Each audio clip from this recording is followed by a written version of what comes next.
안녕하세요. 저는 40대 초반 일란성 쌍둥이 엄마입니다. 여러분, 예전에 아들과 딸이라는 드라마 기억하시나요? 우리나라 드라마 중 최고 시청률 2위를 기록하면서 당시 큰 파장을 일으킨 드라마였는데요. 이 드라마를 모르면 간첩이다 할 정도로 큰 인기를 얻었던 이유는 우리나라에 아주 뿌리 깊게 박혀있던 남아선호 사상을 아주 직설적으로 풀어냈기 때문이었습니다. 딸 다음에는 반드시 아들을 낳아야 한다는 이유로 이름까지 후남이라 짓고 여자 형제는 아들을 위해 존재하는 것처럼 집안의 모든 대소사가 아들을 중심으로 돌아갑니다. 일단 아들로 태어나면 부모의 사랑을 독차지하며 우리 아들이라는 애칭을 얻게 됩니다. 그리고 대를 잇는다는 중대차한 임무를 짊어진다는 이유로 최고의 대우를 받게 되죠. 아무리 여자 형제들이 장손보다 더 뛰어난 자질을 타고나도 여자라는 이유 때문에 꿈도 펴지 못한 채 묵살당하고 맙니다.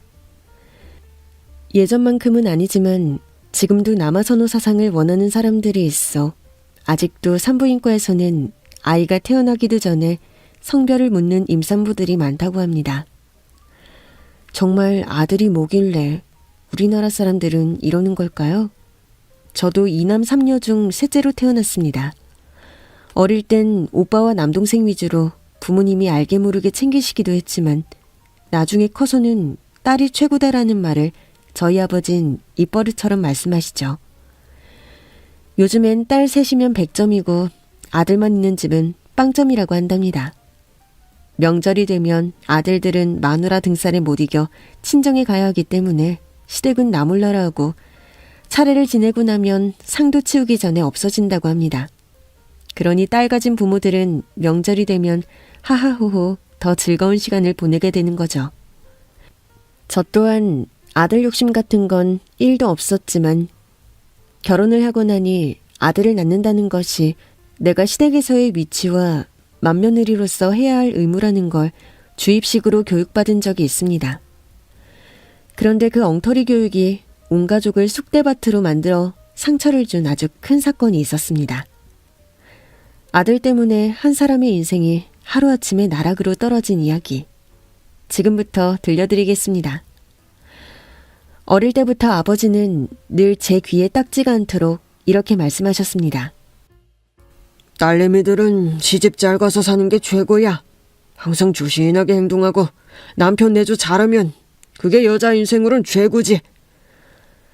아무리 여자 팔자 뒤웅박 팔자라지만 아버지는 여자는 시집 잘 가는 것이 곧 인생의 성공이라며 늘 저와 여동생에게 말씀하셨죠. 아, 저 소리 진짜 듣기 싫어. 아, 맨날 저 소리야. 짜증나.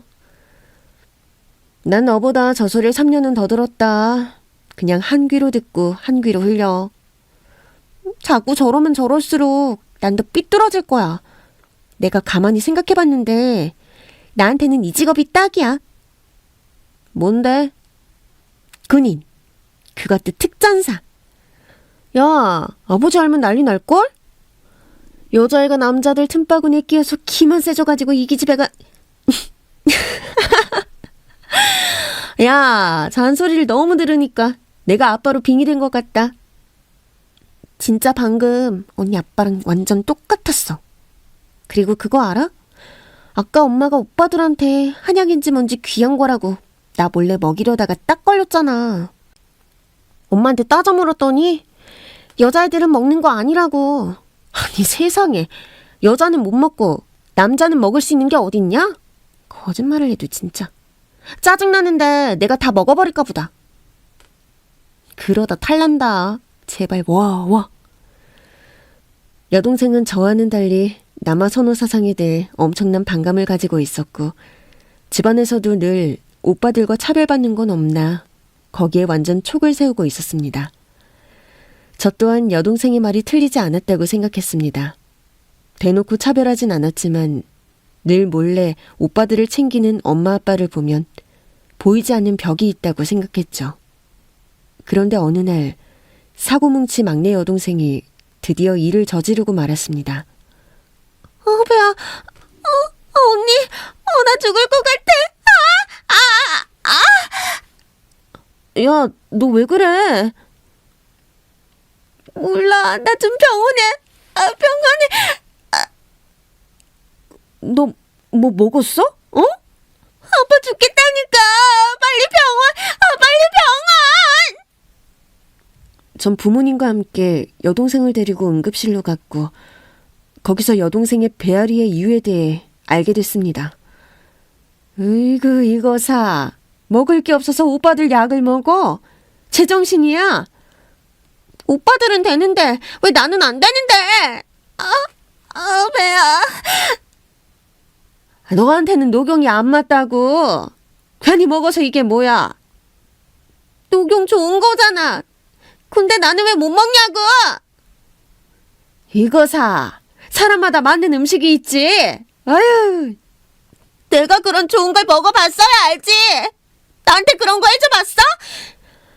아이고 머리야. 내가 너 때문에 10년은 더 늙는다고.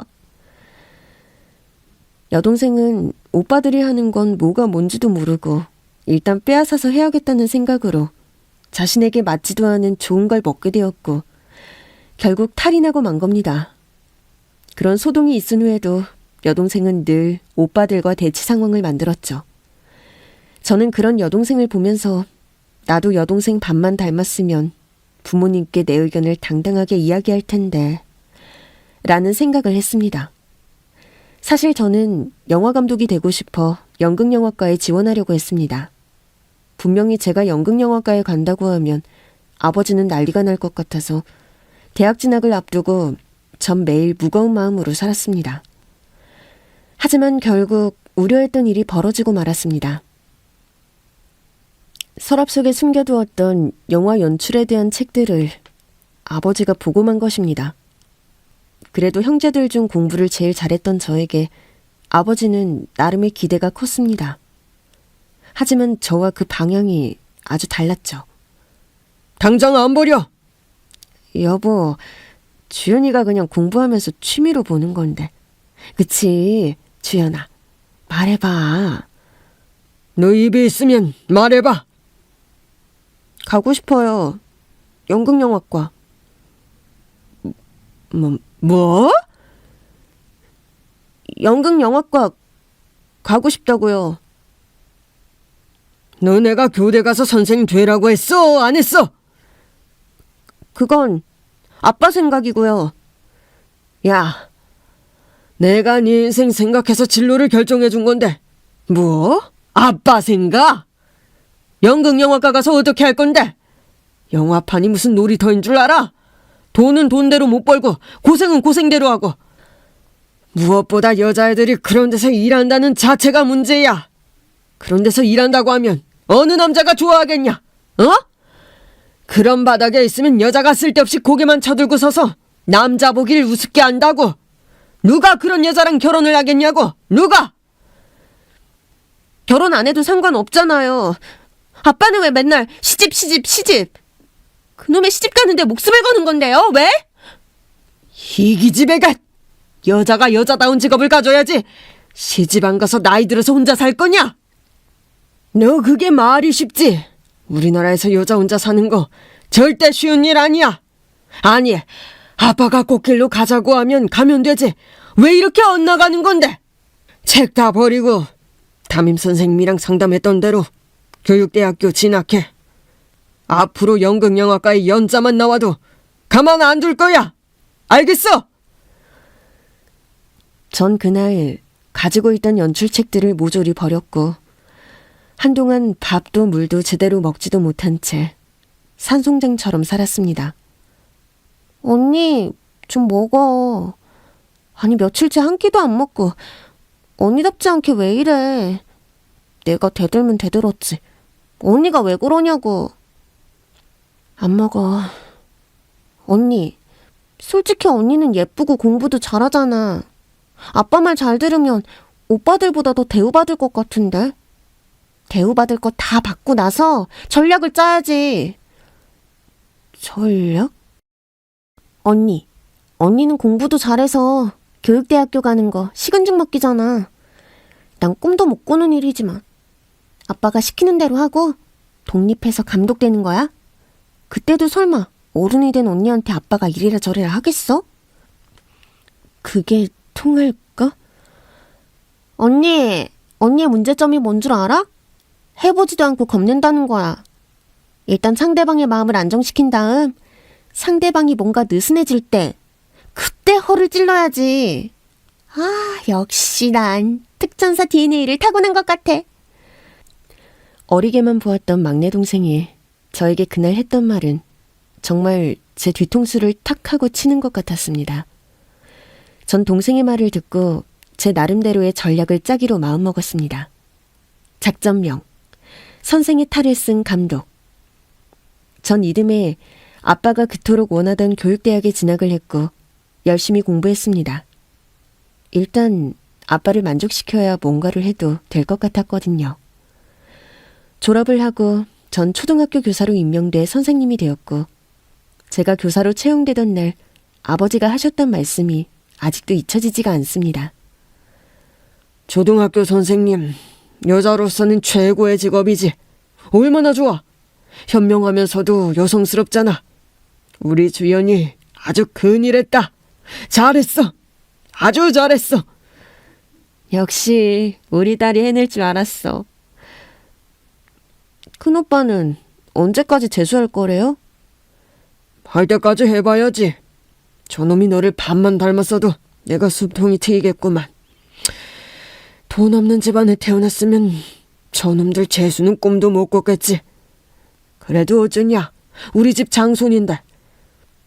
저번에 오빠 보니까 여자 끼고 노래방 가던데? 뭐? 큰오빠 재수학원 근처에 술집 노래방 엄청 많아요. 오빠 이름 되면 모르는 사람들이 없다던데? 돈 잘 쓴다고. 진짜야? 아, 아빠는 맨날 제 말을 왜 안 믿으세요? 가서 확인해 보세요. 아, 나는 군복이나 다려야겠다. 여동생은 자신만의 전략으로 결국 직업군인이 됐고 아빠의 레이더망에서 완전히 벗어났습니다. 그래도 얄미운 큰오빠의 일거수일투족을 다 체크하면서 아빠한테 이르곤 했죠. 언니, 어찌됐거나 축하해. 이제 언니만의 전략을 짜서 꿈을 이루라고. 내가 응원해줄게. 그런데 아이들 보니까 또 교사란 직업도 매력 있는 것 같아. 아버지도 원하시기도 하고. 어이 박주현 씨, 몇 년 전 영화감독 되겠다던 그 열정은 쓰레기통에 버린 거야? 아니, 왜 그렇게 자신감이 없어? 모르겠다. 또 아빠 화낼 거 생각하니 머리 아프기도 하고. 집안에 골치 아픈 자식 하나면 됐지. 언니까지 거들지 마라. 그런데 나는 언니가 고등학교 때 아버지한테 언니 꿈을 이야기할 때 정말 멋있었어. 그것만은 기억해도 결정은 언니가 하는 거니까. 하지만 물에 술 탄 듯 술에 물 탄 듯 그저 흘러가는 대로 살아야지 하는 제 성향 때문에 결국 그토록 갈망했던 영화감독이란 꿈을 마음속에서 점점 지우게 됐습니다. 아버지가 원하는 대로 전 교사로서 열심히 일하게 됐죠. 아버지는 저에 대한 큰 그림을 그리고 계셨습니다. 똑똑하고 참한 딸내미, 좋은 집안의 시집 보내기 작전이 시작된 것입니다. 자, 내일 모레 랄라 호텔 로비 셋이다. 집안도 좋고 인물도 좋고 직업도 좋아. 아빠 체면도 있으니 내일 가서 잘해야 한다. 알겠지? 아니, 이 집안에서 우리 주연이를요? 예전부터 눈여겨봤던 총각이야. 우리 주연이랑 아주 잘 어울릴 거야. 아빠, 전 아직 연애 생각이 없어요. 연애? 너 지금 무슨 말 하는 거냐? 연애라니. 이건 결혼이야, 결혼. 네? 내가 어떻게 잡은 자리인데 연애만 하고 말 거야? 아빠, 전 아직 그 어떤 남자도 사귀어 본 적도 없고 결혼은 생각도 안 하고 있어요. 여자 나이 3이 달리면 그대로 끝이야. 30 되기 전에 결혼해야지. 가장 예쁠 때 결혼하는 게 너한테도 좋은 거다. 알겠어? 전 정말 어이가 없었습니다. 진로는 그렇다 쳐도 결혼까지 아버지가 정해준 대로 가야 한다니 진짜 이건 아니다 생각했습니다. 선자리를 하루 앞두고 그냥 도망가 버릴까도 생각했습니다. 하지만 속이 콩할 만한 제가 아버지가 시키는 대로 안 하면 엄청난 후폭풍이 몰려올 걸 알기에 이러지도 저러지도 못했습니다. 저는 그냥 기도할 수밖에 없었습니다. 제발 내일 만날 남자가 날 마음에 들지 않았으면 좋겠다. 라고 말이죠. 엄마가 사준 원피스를 입고 화장을 하고 선을 보러 나갈 준비를 했습니다. 원피스는 제 마음도 모르고 너무 화사했습니다. 하지만 거울 속 제 얼굴은 도살장에 끌려가는 소처럼 일그러져 있었죠. 가서 잘해. 들어보니까 그 청년 성격도 좋다더라. 있는 집 자식답지 않게 소박하고. 주연아, 네가 그동안 문제 안 일으키고 부모가 원하는 대로 이렇게 해준 게 너무 고맙기도 하고 한편으론 미안하기도 해. 그런데 여자는 결혼해서 남자 사랑 받는 게 정말 큰 행복이란다. 그러니 오늘 잘 만나고 좋은 결실 이뤘으면 엄만 정말 좋을 것 같아. 엄마, 근데 그 남자가 날 마음에 안 들어오면 어떡하지? 설마 우리 딸이 뭐가 빠진다고. 그럴 가능성도 있어. 왜 그런 생각은 안 해? 그러면 어쩔 수 없지. 남의 마음까지 우리가 마음대로 할 수 없으니까. 갔다 올게. 너무 기대는 하지 마. 전 아빠의 큰 그림을 완성하기 위해 일단 신용이라도 해주자는 마음으로 선자리에 나갔습니다. 그날따라 옷도 불편하고 구두도 발에 맞지 않아 호텔로 가는 내내 기분이 좋지 않았습니다. 사실 기분이 안 좋았기 때문에 옷이랑 구두에게 괜히 성질을 부린 것이었습니다. 약속 시간에 맞춰 호텔에 도착했고 저 멀리 누가 봐도 선보러 나왔다는 남자가 앉아 있었죠. 저 이정우 씨? 네. 박주연 씨? 반갑습니다. 이정우입니다. 생각보다 남자는 호감형이었습니다. 하지만 제 마음은 지금 결혼할 생각이 1도 없었기 때문에 장동건을 데려다 놔도 제 마음은 움직이지 않았죠. 오시느라 고생하셨죠? 고생할 게 뭐가. 택시 타고 왔어요. 아, 네. 이런 자리 처음이시죠? 네. 저도 처음입니다. 장손이라 집에서 빨리 장가가야 한다고 워낙 성화시라. 저도 마찬가지예요. 아버지 등살에 떠밀려 나온 거죠 뭐. 아, 전 그건 아닌데. 네? 전 주연 씨 사진 보고 제가 나간다고 했어요. 전 사실 아빠가 선볼 남자 사진을 주셨는데도 아예 보지도 않았고 알고 싶지도 않았습니다. 하지만 그 남자는 저에 대해 아주 많은 걸 알고 나온 것 같았죠. 그러셨군요. 그런데 어쩌죠? 뭐가요? 전 지금 누굴 만날 생각이 없어요. 예상하셨다시피 저희 아버지 성격이 워낙 강하셔서 마음에도 없는 자리에 나온 거고요. 그래도 이것도 인연인데 서로 알아간다면. 인연이란 건 서로 마음에 들어야 완성되는 거 아닌가요? 전 지금 제 일에 집중하고 싶고 해보지 못한 것들을 많이 경험해보고 싶어요. 그런데 결혼을 하면 그 모든 게 현실적으로 불가능해지죠. 같이 하면 되죠. 말이 그렇지 현실적으로 불가능한 일이에요.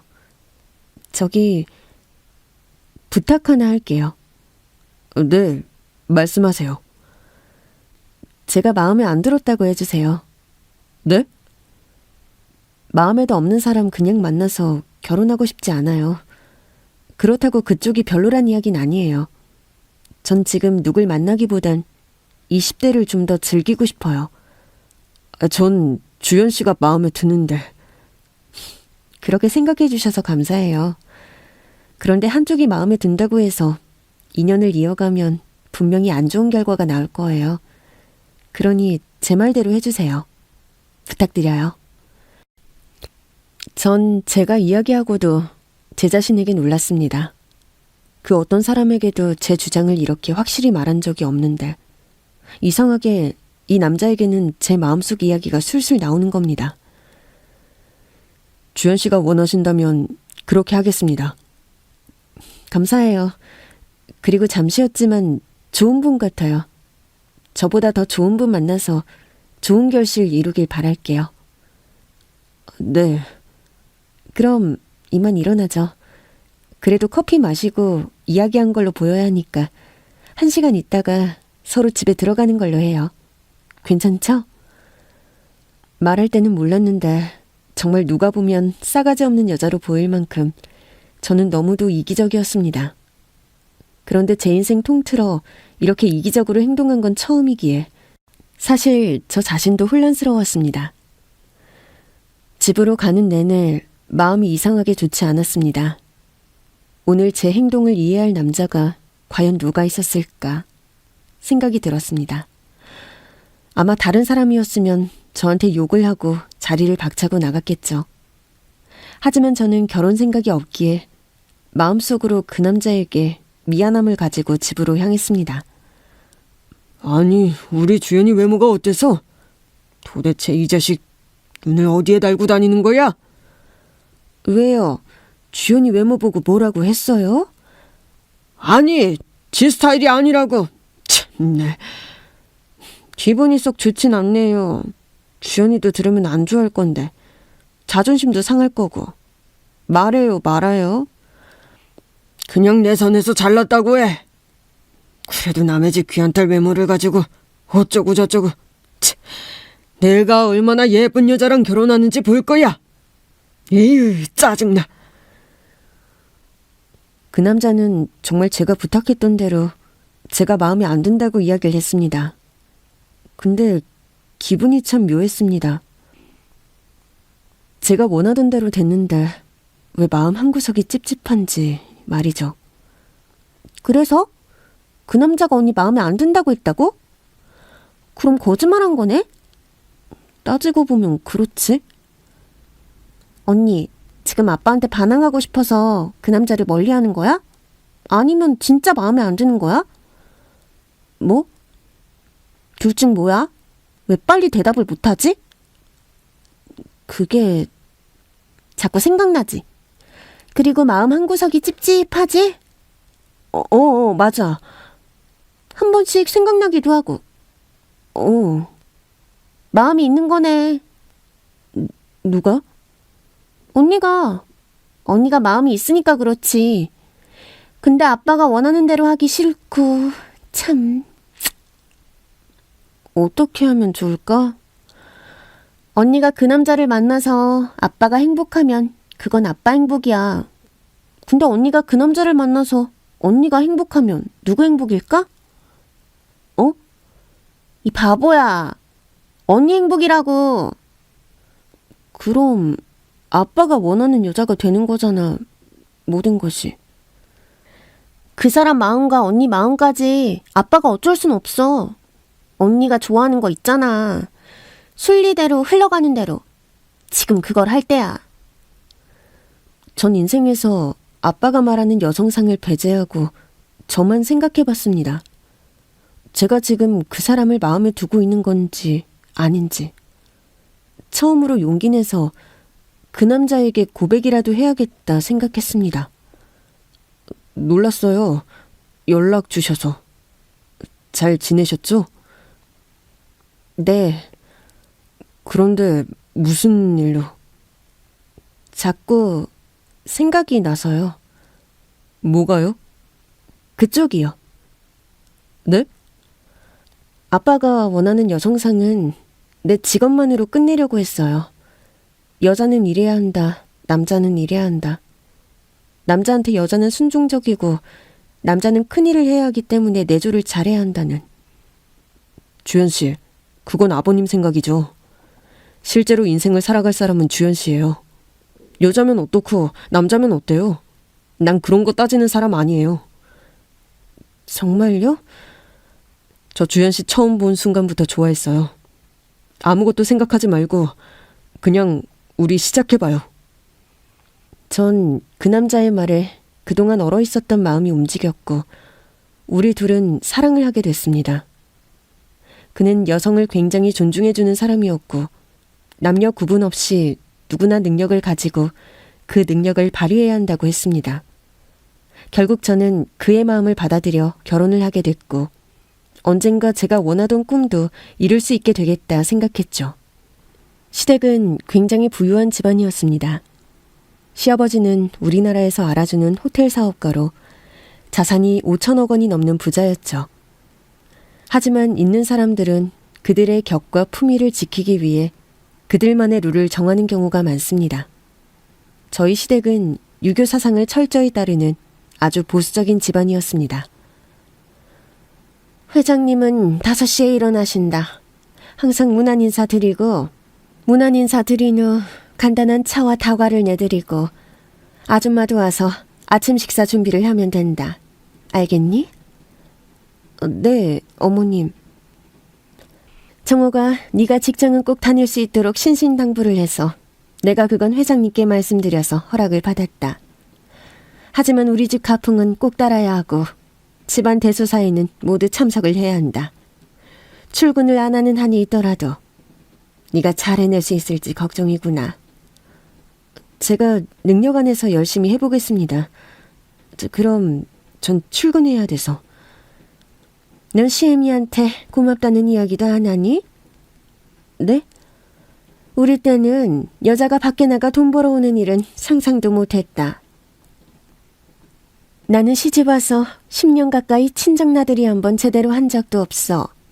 그런데 직장을 나가게 해주겠다는데 시애미한테 감사한 마음 정도는 가져야 하는 거 아니니? 아, 네, 감사합니다. 걱정이구나. 넘어야 할 산이 태산인데. 전 입으론 감사하다고 했지만 왜 제가 직장을 나가는데 시어머니에게 감사하다고 해야 하는지 도무지 이해가 안 됐습니다. 시댁의 모든 일에 제가 맏며느리로서 최선을 다하겠다고 했는데 뭘 제가 감사를 드려야 하는지 몰랐죠. 하지만 이건 제 시집살이의 시작에 불과했습니다. 시댁에 있는 1년 재산은 총 24개. 그것도 많이 줄인 거라고 합니다. 전 제삿날이면 휴가를 내고 하루 종일 일을 했습니다. 그런데 일하는 것보다 더 힘든 건 바로 한복을 입는 일이었습니다. 곱게 한복을 입고 정갈한 마음으로 음식을 만들어야 한다. 알겠니? 어머님, 음식할 때는 한복보단 편안한 복장이 더 나을 것 같은데 어떨까요? 말도 안 되는 소리. 너 지금 우리 집안을 뭘로 보는 거니? 앞으로 그런 말은 입에도 담지 마라. 알겠니? 전 그래서 1년에 24번 가까이 한복을 입고 제사 음식을 마련했고 직장에 시집살이에 정말 몸이 남아날 날이 없었습니다. 힘들었지? 힘들다는 말로는 표현이 안 돼. 한복 입는 순간 그냥 고문받는 느낌이라고 보면 돼. 미안해. 일을 좀 쉬면 어때? 내가 직장을 포기해도 아마 똑같을 거야. 차라리 직장에 나가는 게 나아. 당신이 여성을 바라보는 그 마음이 너무 좋아서 결혼했는데 우리 친정보다 더한 집안에 들어왔네. 자기야. 남편은 늘 저에게 미안해했습니다. 하지만 아버님께 이런 일로 대들었다간 정말 난리가 날 걸 알기에 저희 부부는 쥐 죽은 듯이 살았죠. 시댁은 정말 조선시대를 방불케 할 정도로 남녀 차별이 아주 심했습니다. 시댁에서 밥을 먹으려고 식탁에 앉았는데 갑자기 시아버님이 젓가락을 탁 내리치며 화를 내시는 겁니다. 당신 며느리 교육을 어떻게 시킨 거야? 어디 여자가 남자랑 겸상을? 죄송해요. 얘가 뭘 몰라서. 너 얼른 이리 오지 못해? 제 잘못은 바로 아침부터 재수없게 여자가 남자들이 밥 먹는 신성한 식탁에 앉았다는 겁니다. 도대체 친정에서 뭘 배웠니? 사돈어른 아주 선비 같은 분이라 들었는데 넌 왜 이런 거니? 아버님과 남편이 식사하고 출근시켜드린 뒤에 여자들은 밥을 먹는 거야. 알겠어? 그럼 제 출근 시간이 너무 늦어지는데. 그건 네가 알아서 할 일이고 여튼 다신 시아버님과 겸상하는 일은 하늘이 두 쪽 나도 없는 일이다. 알겠니? 정말 사극 드라마 보듯 시댁은 300년 전으로 돌아간 듯 했습니다. 하지만 저도 어느덧 시댁의 가풍에 적응이 됐고 이제는 구박받을 일 없이 눈치껏 행동했습니다. 그런데 아가, 너 나 좀 보자. 네, 어머님. 너 아직 소식 없는 거니? 무슨 소식이요? 아이 말이다.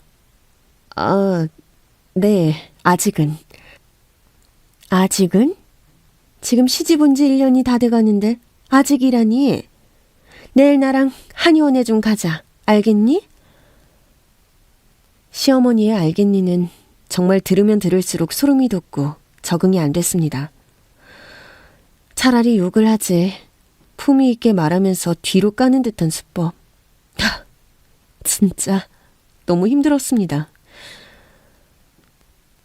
맥이 그리 튼튼하진 않네. 그리고 아기 집도 영. 아니, 그럼 아기를 못 가진다는 건가요? 제가 지어드린 약 먹으면서 노력하면 됩니다. 꼭 아들이어야 합니다. 몸을 완전히 바꿔야 해요. 약을 꾸준히 드시고 아들을 만드는 몸을 만들 준비를 하세요. 또 아들?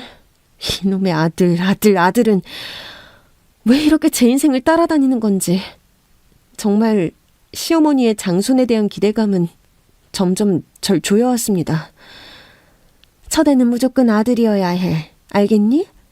약 빼먹지 말고 먹고 이제부턴 애 가지는 데 집중해야 한다. 알겠니? 제가 바본가요? 만날 알겠니? 저 지겨운 말을 듣기 싫어서 아들 낳고 말겠다는 우기가 생겼습니다. 하지만 아들은커녕 저는 5년 가까이 아이가 쉽게 들어서지 않았습니다. 엄마, 주연이 너무 스트레스 주지 마세요. 스트레스? 스트레스는 지금 내가 받고 있어. 아니, 시집 와서 5년이 다 되도록 아이 하나 낳지 못하고 옛날 같았으면 소방 맞을 일이야. 엄마, 주연이가 애 낳는 기계도 아니고 왜 자꾸 그러세요? 주연이 지금 우리 집에 시집 와서 얼마나 고생을 하는데. 너 옛날에 엄마 기억 안 나? 네 마누라가 하는 건 내 발밑에 때도 안 돼. 그리고 골칫거리가 또 하나 생겼다. 왜요? 네 동생 진호 사고 친 것 같아. 본데 없는 애를 사귀어가지고 갑자기 결혼한다고 나한테 통보하더라. 네? 뭐 때문에 저렇게 서두르는 건지. 아유. 도련님의 갑작스런 결혼 소식. 알고 보니 도련님의 여자친구는 이미 뱃속에 혼수가 준비된 상태였습니다. 혼전 임신을 한 거죠. 아니 이놈이 누가 너 그렇게 가르쳤냐? 누가? 애를 가졌어요. 아버지 손주요. 뭐? 3개월 넘었어요. 엄마, 저 수진이랑 결혼할 거예요. 아버지가 그토록 원하는 손자도 안겨드릴게요. 네? 제발 결혼시켜 주세요. 시어머니는 갑자기 눈빛이 변하더니 도련님의 손을 들어주었습니다. 아유, 잘 됐어. 여보, 우리 진우 결혼 추진합시다. 우리 손주 생각해야죠. 여자애가 어떤 집안 애인지도 모르는데 아무나 며느리로 들일 수 있나? 우리 손주 가졌으니 이미 우리 식구예요. 우리 식구로 만들면 되죠. 그렇게 도련님은 원하던 결혼을 하게 됐고 동서의 몸에는 생명이 자라고 있었습니다. 그런데 참 우습게도 동서가 아이를 가진 것을 알고 저도 그렇게 노력해도 안 되던 임신이 덜컥 된 겁니다. 아이고, 이게 웬 경사냐. 둘 다 이렇게 나란히 임신을 하다니. 큰애 너는 3개월이 다 돼가도록 몰랐다는 말이니? 입덧도 없고 아무런 징조가 없었어요. 그냥 검진 시기가 돼서 갔더니 임신이라고. 생각해보니 우리 둘째 며느리가 복덩이구나. 손주도 떡하니 안고 들어오고 네 형님 아이도 갖게 해주고. 아이, 어머님, 제가 뭘 한 게 있다고요. 과찬이세요.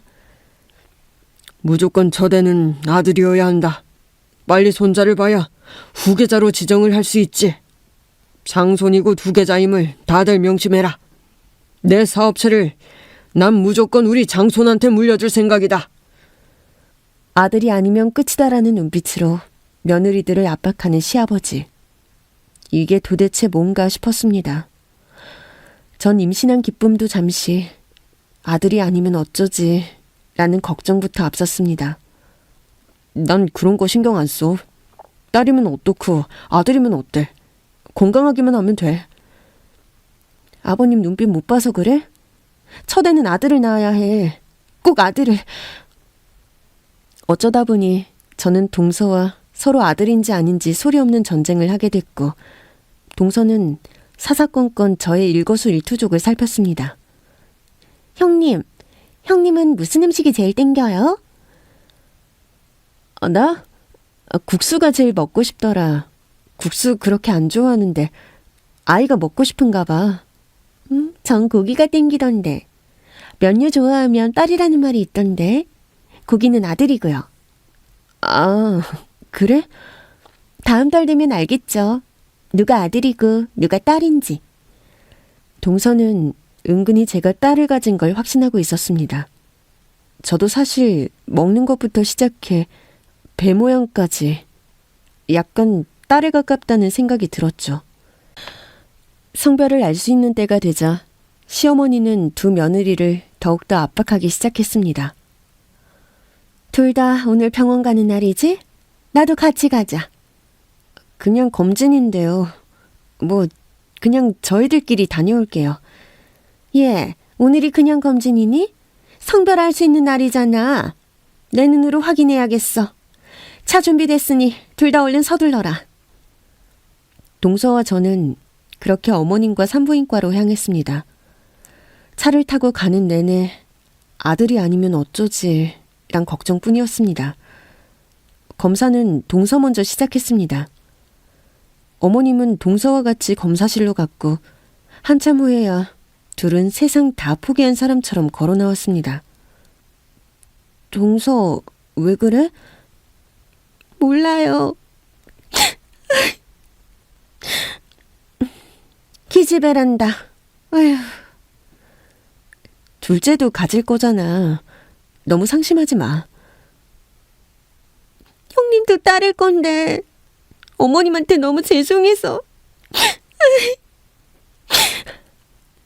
동서는 아예 제가 딸을 가졌다고 단정짓고 시어머니에게 덜 구박받기 위해서 악어의 눈물을 흘렸습니다. 박지은 씨? 네. 검사실로 들어오세요. 네. 전 검사실로 들어갔고 초음파 검사를 했습니다. 시어머니는 돋보기까지 쓰고 초음파 영상을 뚫어지게 쳐다보셨습니다. 회장님께서 아주 좋아하시겠네요. 왕자님이네요. 네? 정말요? 네, 확실합니다. 축하드려요. 아이고, 우리 며느리 잘했다. 잘했어. 회장님이 알면 얼마나 좋아하실까? 아이고, 경사났네, 경사났어. 시집 와서 시어머니가 그렇게 웃는 모습은 정말 처음 봤습니다. 도대체 아들이 뭐길래 사람이 한순간에 이렇게 바뀔 수가 있을까요? 아들임이 확인된 후 저에 대한 시댁의 대우는 전과는 완전히 달라졌습니다. 태어나지도 않은 아이를 우리 장손이라고 하루에도 100번 이상을 부르며 절 극빈 대접을 해주셨죠. 우리 맏며느리가 우리 집안을 살렸어. 내 모든 걸 우리 장손에게 줄 거다. 아마 이 씨 가문에 아주 큰 사람이 될 거다. 그렇고 말고. 시부모님이 딸 가진 동서와 절 너무 차별하셔서 미안했지만 5년 동안 아이 때문에 스트레스 받은 걸 생각하면 이 정도 대우는 받아도 된다고 생각했습니다. 형님, 아들 가진 기분이 어때요? 똑같아. 동서는 몸은 괜찮아? 네, 저도 뭐. 출산이 언제라고 하셨죠? 동서랑 한 달 정도 차이 날 거야. 그런데 그런 경우도 있더라고요. 병원에서 성별 검사했는데 아들이 딸이 된 경우도 종종 있대요. 기계가 하는 거라 에러가 날 수도 있단 말이죠. 설마 그런 일이 있겠어? 동서도 나도 건강하게 아이 출산하는데 집중하자. 쓸데없는 생각하지 말고. 알겠니? 워낙 미운 짓만 골라 하는 동서가 너무 얄미워서 저도 시어머니 말투로 동서를 은근히 뒤로 까버렸죠. 어느 날 밤 동서는 아이가 나올 것 같다며 난리가 났고 도련님은 동서를 데리고 바로 병원으로 갔습니다. 그런데 갑자기 그런 동서를 보니 저도 갑자기 배가 아팠습니다. 아직 출산일이 3주나 더 남았는데 말이죠. 왜 그래? 어? 당신 양수가 아기가 나오려나 봐. 나 빨리 병원. 전 그렇게 동서랑 같은 날 아이를 낳게 됐습니다. 워낙 몸도 약하고 예정일보다 아이를 일찍 낳은 바람에 쇼크 상태가 왔고 안정을 되찾기 위해 출산 후 3일 내내 잠만 잤습니다. 그런데 깨어보니 제가 예상했던 세상이 완전히 달라져 있었습니다. 어머님, 딸이란다. 네? 네가 딸 낳았고 둘째가 아들을 낳았어. 이게 뭔 일이야? 아니 아들이라고 말하더니 완전 돌팔이었어. 전 순간 하늘이 무너지는 줄 알았습니다. 10개월 동안 아들이라고 믿고 있었는데 갑자기 딸이라니요. 전 너무 놀라 신생아실로 갔고 제 딸의 발에는 제 이름과 남편 이름이 적혀 있었습니다. 아직 움직이면 안 돼. 정말 내가 딸을 낳았어? 아들이 아니면 어때? 진호가 아들 낳았으면 됐지. 분명히 아들이라고 했는데 자기야, 건강하게 태어났으면 된 거야. 자꾸 그런 생각하지 마, 응? 전 출산하면서 쇼크를 받아 계속 치료를 받아야 했습니다. 하지만 시부모님은 제가 딸을 낳았다는 이유 하나만으로 절 나몰라라 하셨고 동서와 저의 처지는 완전히 뒤바뀌었습니다. 이젠 동서가 이 집의 복덩이였죠. 우리 장손 미안하다. 아래비가 엉뚱한데 신경을 썼구나. 아래비가 널 위해서라면 뭐든지 다 해줄 거다. 아이고 우리 장손. 생긴 거 봐봐. 진짜 잘생겼지? 누구 빗줄인데요. 둘째 너무 고생했다. 그리고 그동안 서운했던 마음은 다 잊고 이제부터 우리 손주 아주 잘 키워보자. 알겠지? 제 딸은 시부모님 품에 한번 안겨보지도 못하고 완전히 없는 아이처럼 취급됐습니다. 결국 남편은 이런 부모님의 차별에 못 이겨 분가를 결심했고 시부모님은 손자한테 빠져 저희가 분가를 하든 말든 상관도 안 하셨죠. 우리 진주가 얼마나 예쁜데, 그치? 우리 딸, 아이고 예뻐. 진주가 아들이었으면 동서 아이처럼 할아버지 할머니 사랑도 듬뿍 받았겠지?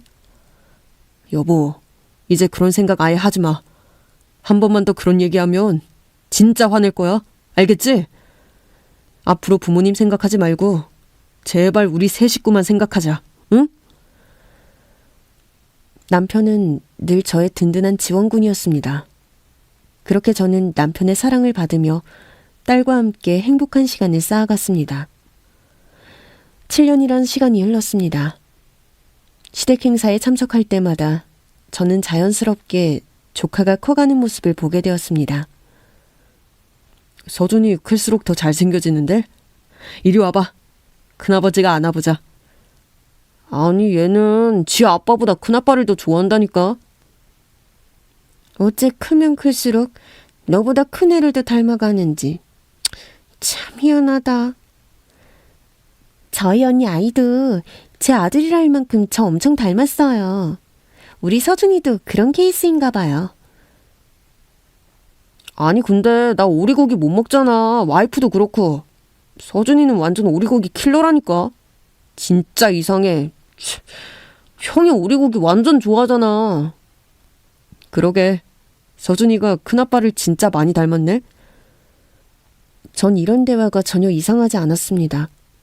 사실 서준이가 크면 클수록 참 남편과 많이 닮았다는 생각이 점점 들었고, 이런 이야기가 오갈 때마다 동서는 이상하게 민감하게 반응했죠. 이런 생각은 저뿐만이 아니었습니다.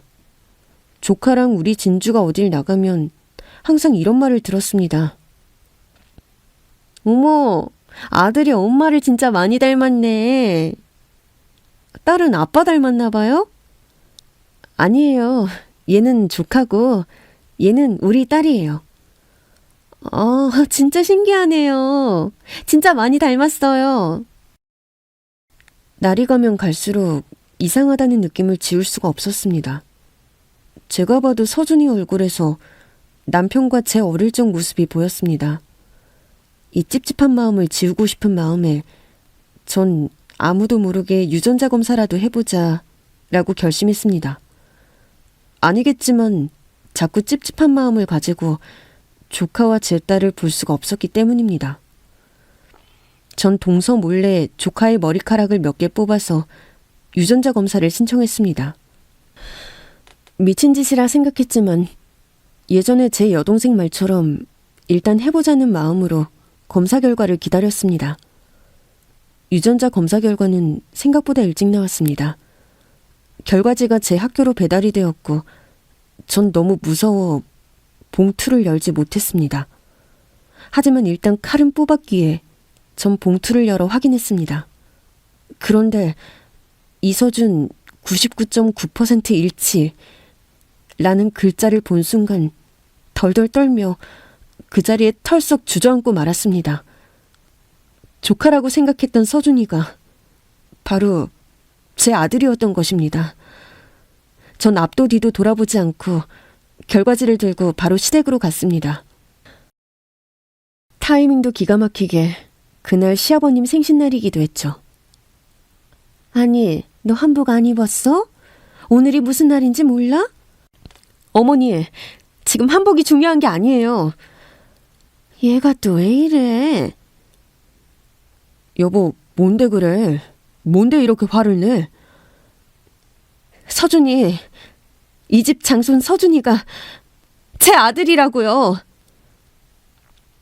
시댁 모두가 화면이 정지된 것처럼 모두 얼어붙었고 동서는 그 말을 듣고 부엌에서 나오다가 한복 치마에 걸려 자빠졌습니다. 형님, 지금 돌았어요? 갑자기 와서 무슨 말씀하시는 거예요? 너 제대로 말 안 할래? 내가 해? 내가 할까? 지금 무슨 소리 하는 거예요? 아들 못 낳아서 정신이 어떻게 된 거 아니에요? 어머님, 형님 좀 이상한 것 같아요. 그래, 네가 미친년이지 내가 미친년인지 어디 한번 보자. 자, 이거 보면 누가 미친년인지 알겠지? 전 동서 얼굴에 유전자 결과지를 던져버렸고 동서는 결과지를 보자마자 얼굴이 하얘져 버렸습니다. 그러다 잠시 후 다시 표정을 가다듬더니 황당한 말을 하더군요. 아버님 재산이 그렇게 갖고 싶으세요? 그래서 이런 말도 안 되는 조작을 하는 거냐고요. 조작? 너 지금 조작이랬니? 완전히 돈에 미쳤네. 조카를 자기 아들로 만들면서까지 그러고 싶니? 어디 한번 보자. 이게 뭐야? 서준이가 큰애 아들이란 말이잖아. 어머님, 그거 다 조작이에요. 요즘 돈만 주면 안 되는 게 없어요. 조작인지 아닌지 확인해보면 될 거 아니냐.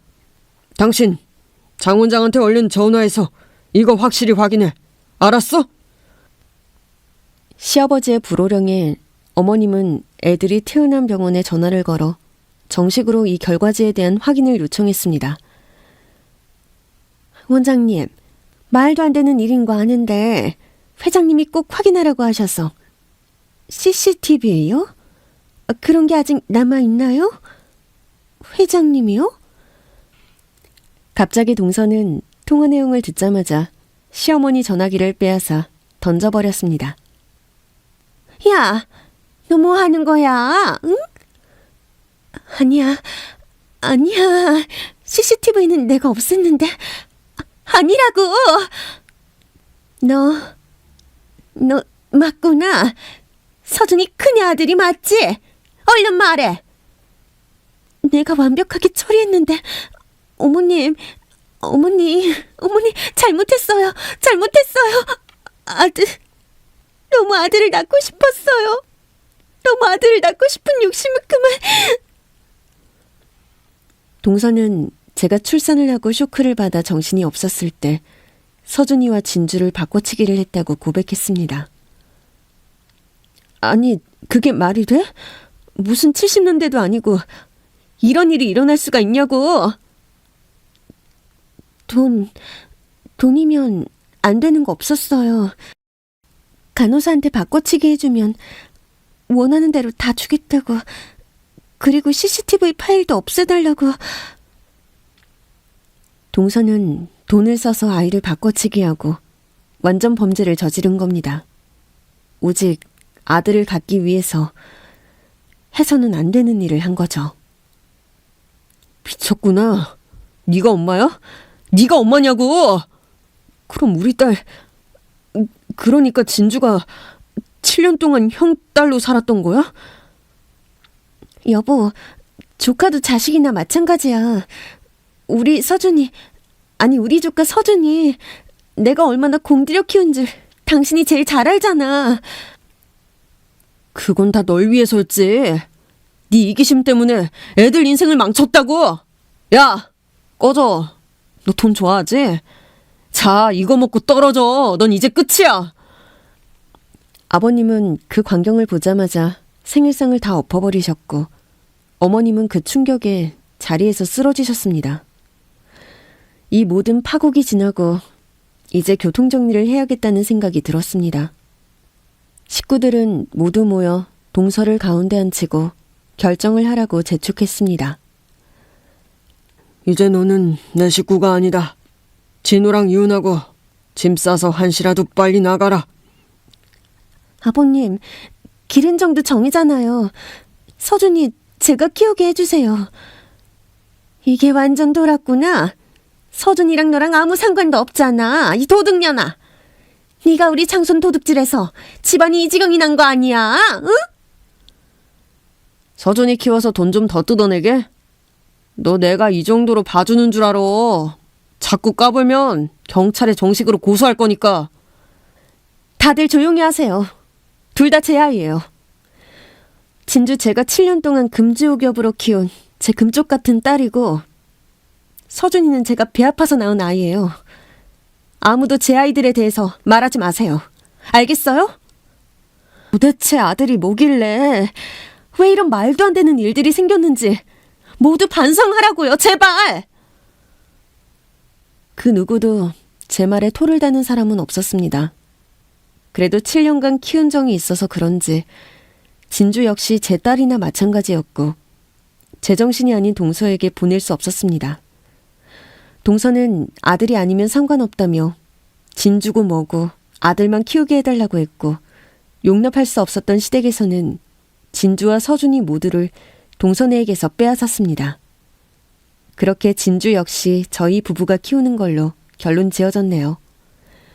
어른들의 편견과 욕심 때문에 아이들의 인생을 망쳤다면 생각만 해도 끔찍합니다.